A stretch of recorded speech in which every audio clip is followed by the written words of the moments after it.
नमस्कार दोस्तों, मैं सुनील कुमार आरपी कोचिंग में आपका स्वागत करता हूं। इस दैनिक करंट अफेयर क्लास में हम द हिंदू और पीआईबी के महत्वपूर्ण समाचारों का परीक्षा उपयोगी विश्लेषण करेंगे। यदि आप किसी भी प्रतियोगी परीक्षा की तैयारी कर रहे हैं तो यह क्लास आपके लिए बेहद महत्वपूर्ण है। आइए शुरू करते हैं आज के करंट अफेयर। आज की सबसे पहली खबर है माई भारत, डिजिटल इंडिया और युवा भारत का संगम। माई भारत की शुरुआत 31 अक्टूबर 2023 में, यानी कि सरदार वल्लभ भाई पटेल की जयंती के उपलक्ष्य में इसकी शुरुआत की गई। युवा कार्यक्रम एवं खेल मंत्रालय द्वारा। किसके द्वारा? युवा कार्यक्रम एवं खेल मंत्रालय द्वारा। इसका उद्देश्य युवाओं को स्वयं सेवा, कौशल विकास, नेतृत्व और राष्ट्र निर्माण से क्या करना? जोड़ना है। माई भारत डिजिटल पब्लिक इंफ्रास्ट्रक्चर यानी डीपीआई। ये क्या है? डीपीआई क्या है? ऐसी डिजिटल व्यवस्था जो नागरिकों को सुरक्षित, तेज और सुलभ सार्वजनिक सेवाएं प्रदान करती पर आधारित एक डिजिटल प्लेटफॉर्म है जो सरकार, शैक्षणिक संस्थानों, उद्योगों और युवाओं को जोड़ता है। यह विकसित भारत 2047 के लक्ष्य में युवाओं की भागीदारी सुनिश्चित करता है। जून 2026 तक प्लेटफॉर्म पर 1.52 लाख स्वयंसेवी अवसर उपलब्ध कराए गए तथा जुलाई 2026 तक 24,900 से अधिक ELP एक्सपीरियंशियल लर्निंग प्रोग्राम्स संचालित किए गए। इसमें इंटर्नशिप, अप्रेंटिसशिप, AI आधारित रिज्यूम, मेंटरिंग और डिजिटल क्विज जैसी सुविधाएं भी इसमें क्या है? शामिल है। प्रमुख पहला और रिकॉर्ड क्या है? माई भारत के माध्यम से माई भारत माई वोट, विकसित भारत युवा संसद, नारी शक्ति युवा संसद NSS। ये क्या है? नेशनल सर्विस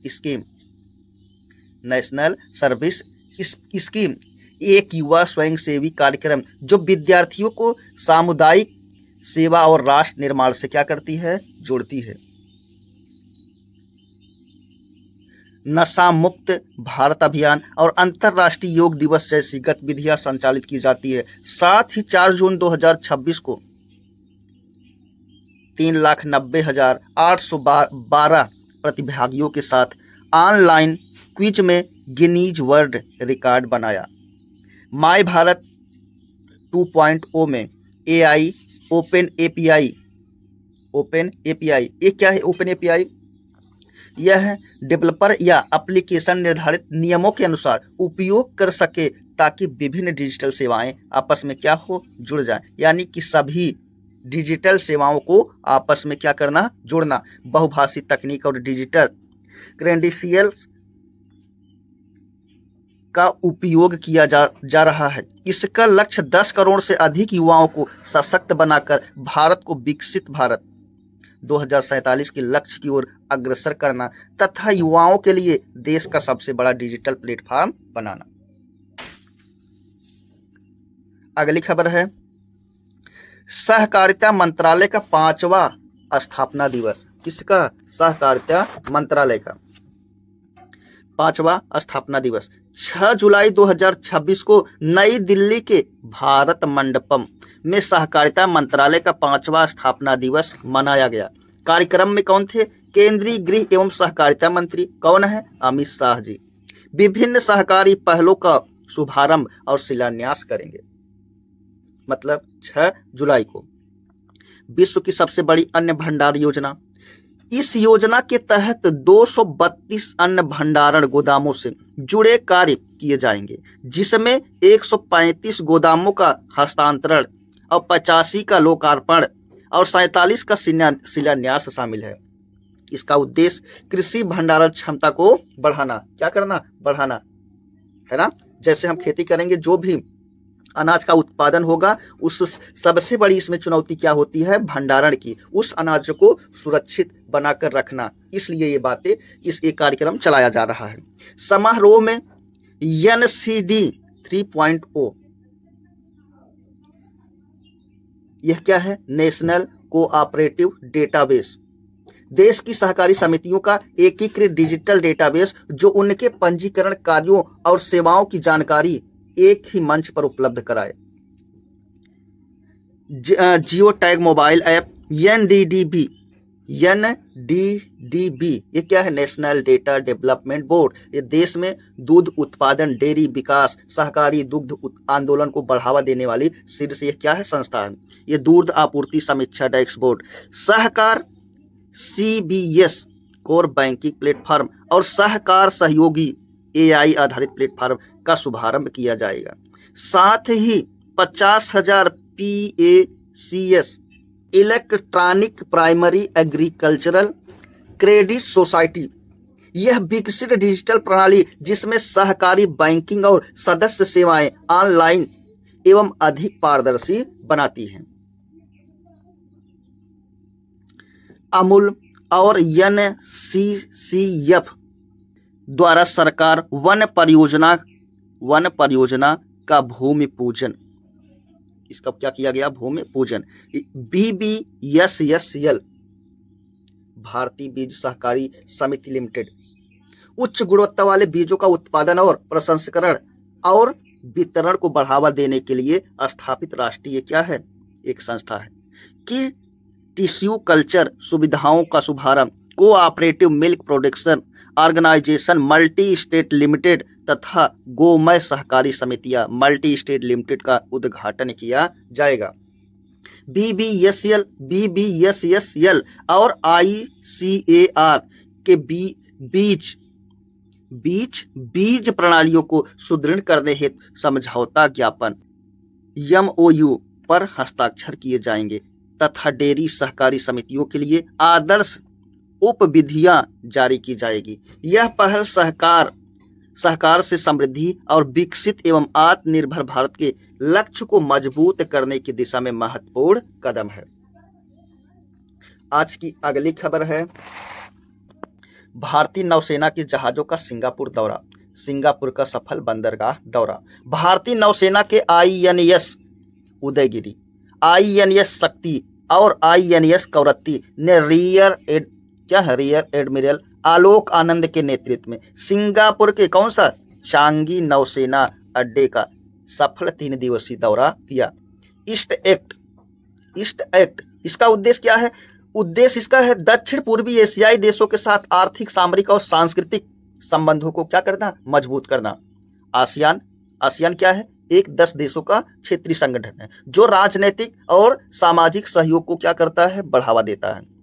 आसियान इसका full form association of south east Asian nation. Bharat इसके साथ सहयोग, इसका भारत का सहयोग। यह दौरा भारत की एक्ट ईस्ट नीति और भारत की एक्ट ईस्ट नीति तथा आसियान भारत समुद्री सहयोग वर्ष के तहत आयोजित किया गया, जिसका उद्देश्य भारत सिंगापुर समुद्री एवं राजनीतिक साझेदारी को मजबूत करना। कहाँ? कौन सा महासागर है? हिंद महासागर। यहाँ पर क्या है? राजनीतिक सहयोग की बातें हो रही है। नौसैनिक सहयोग को बढ़ावा। दौरे के दौरान क्रॉस डेक, किसकी बात हो रही है? Cross deck visit. एक क्रॉस डेक विजिट क्या है? दो नौसैनिक जहाजों के अधिकारियों द्वारा एक दूसरे के जहाजों का दौरा कर परिचालन, प्रशिक्षण और आपसी समन्वय को मजबूत करने की प्रक्रिया को क्रॉस डेक विजिट कहते हैं। जनसंपर्क और युवा सहभागिता इसमें क्या है? सिंगापुर के स्कूली छात्रों ने INS कवरत्ती का दौरा कर भारतीय नौसेना की युद्धपोत, नौसैनिक जीवन और समुद्री मूल्यों की जानकारी प्राप्त की। इस मुख्य संदेश क्या गया? यह दौरा भारत सिंगापुर के बढ़ते समुद्री सहयोग, क्षेत्रीय शांति, स्थिरता और सुरक्षा के प्रति दोनों देशों की साझा प्रतिबद्धता तथा हिंद और प्रशांत क्षेत्र में रणनीतिक साझेदारी को और सुदृढ़ करने की दिशा में महत्वपूर्ण यह कदम है। अगली खबर है भारत में इथेनॉल सम्मिश्रण, यानी कि किसकी बात हो रही है? E20। किसकी बात हो रही है? E20 का है ऐसा ईंधन जिसमें क्या 20% क्या हो? इथेनॉल और 80% क्या हो पेट्रोल। 20 और 80, 20 क्या है इथेनॉल, 80 क्या है पेट्रोल। यही मिलाया जाए, यही मिलाकर जो मिलाया जाता है उसी को क्या कहते हैं E20। क्या कहते हैं E20। इसका उद्देश्य क्या है, E20 का उद्देश्य क्या है, प्रदूषण को क्या करना, कम करना और पेट्रोल पर निर्भरता को घटाना।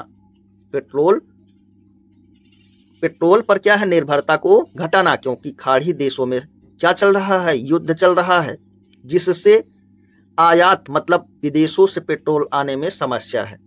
ठीक है, आगे देखते हैं। भारत ने इथेनॉल मिश्रित पेट्रोल EBP, इथेनॉल मिश्रित क्या पेट्रोल, इसका फुल फॉर्म क्या है इथेनॉल ब्लेंडेड पेट्रोल कार्यक्रम के तहत 20% इथेनॉल सम्मिश्रण यानी E20 का लक्ष्य वर्ष 2025-26 में निर्धारित समय से 5 वर्ष पहले हासिल कर लिया। इथेनॉल मिश्रण 2013-14 में कितना था 1.5%। इससे भी क्या था कम था, जो बढ़कर कितना हो गया है 20%। ऊर्जा सुरक्षा और किसानों को लाभ।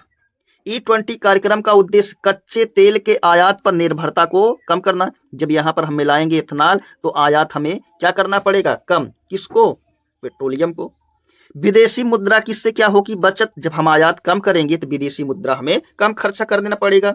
ग्रीन हाउस गैस उत्सर्जन में कमी, ग्रीन हाउस गैस के उत्सर्जन में कमी तथा किसानों की आय बढ़ाना। जब हम इथेनॉल बनाएंगे भारत के कच्चे सामग्री से, जैसे हम किससे बनाएंगे गन्ना से, मक्का से, चावल से, तो यहाँ पर किसकी आय बढ़ेगी किसानों की।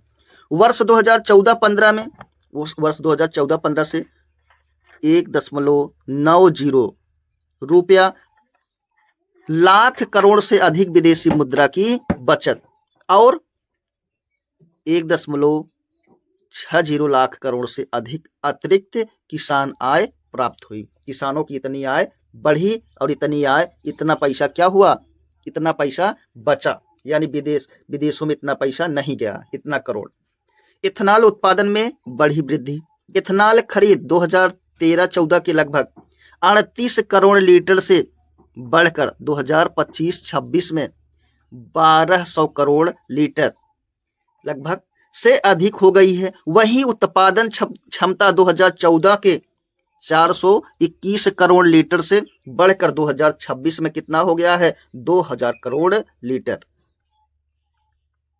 E20 से जुड़े भ्रमों का खंडन, मतलब जो भ्रम है, जो लोगों के दिमाग में चल रहा है, क्या दिक्कतें होती है इथेनॉल से यानी E20 पेट्रोल से क्या दिक्कत होती है, यहां पर देखते हैं। सरकार के अनुसार E20 से इंजन खराब होने, बीमा अमान्य होंगे सरकार के अनुसार, और 30% माइलेज घटने या गन्ने का रस सीधे पेट्रोल में मिलाने जैसी बातें, ये सब क्या है भ्रामक है। यानी सरकार ने साफ किया है जो बीमा होगा, बीमा पर कोई प्रभाव नहीं पड़ेगा, और माइलेज जो बताते हैं कि 30% घट जाएगा, ऐसा कुछ नहीं होगा। ये सरकार ने दावा किया है, बोला है कि ये सब भ्रामक बातें हैं, एकदम निराधार बातें हैं, इसका कोई मतलब नहीं है।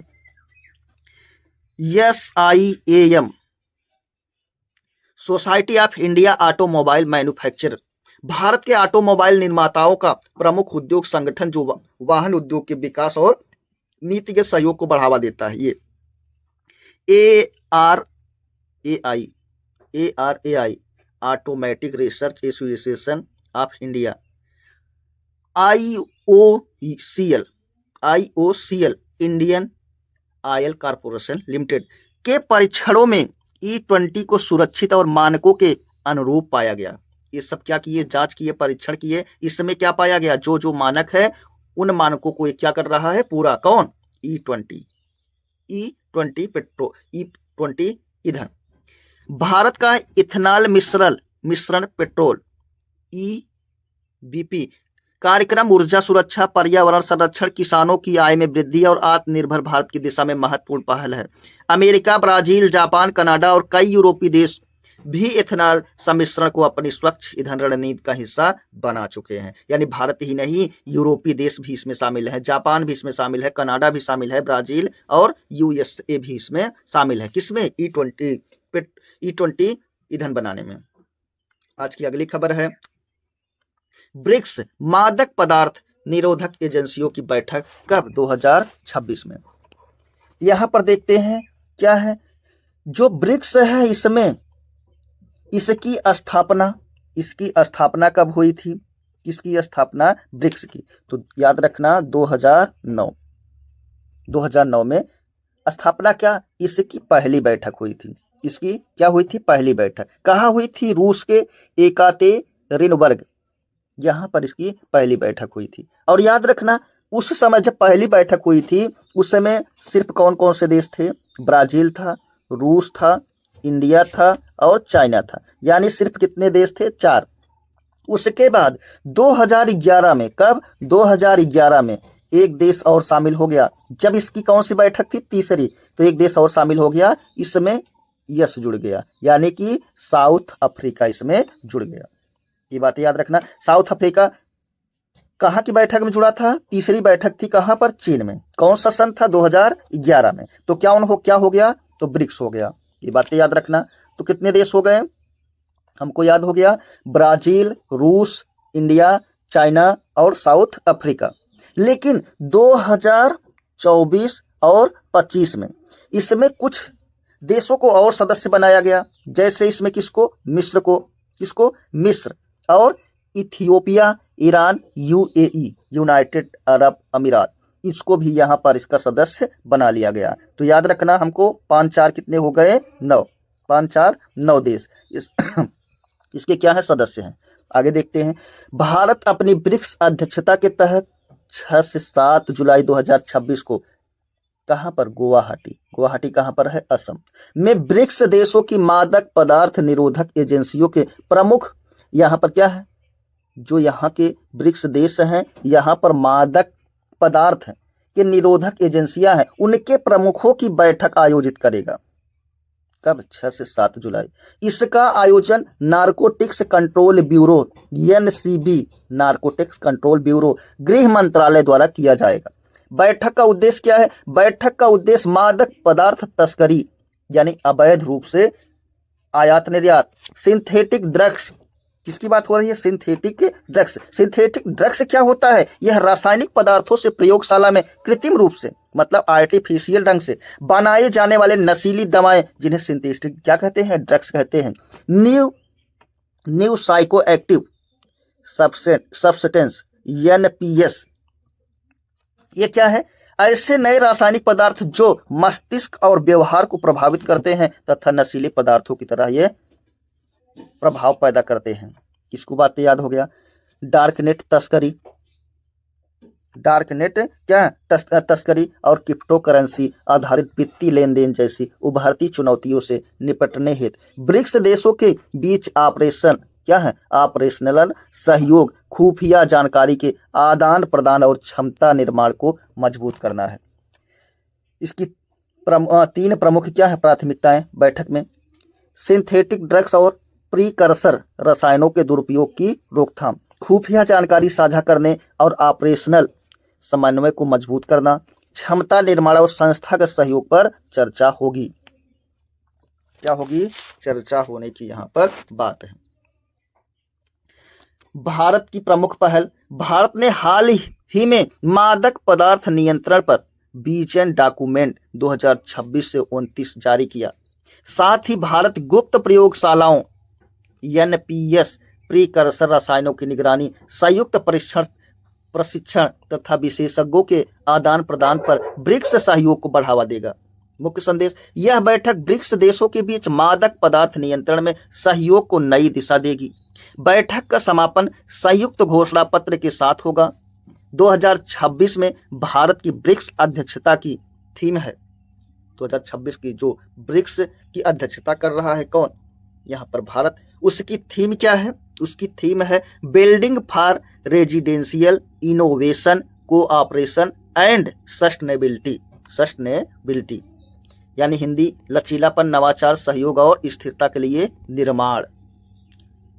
दोस्तों ये क्लास यहीं पर समाप्त होती है। अगर क्लास पसंद आई हो तो इसे लाइक, शेयर, सब्सक्राइब करना ना भूलें। आरपी कोचिंग के साथ मैं सुनील कुमार, धन्यवाद।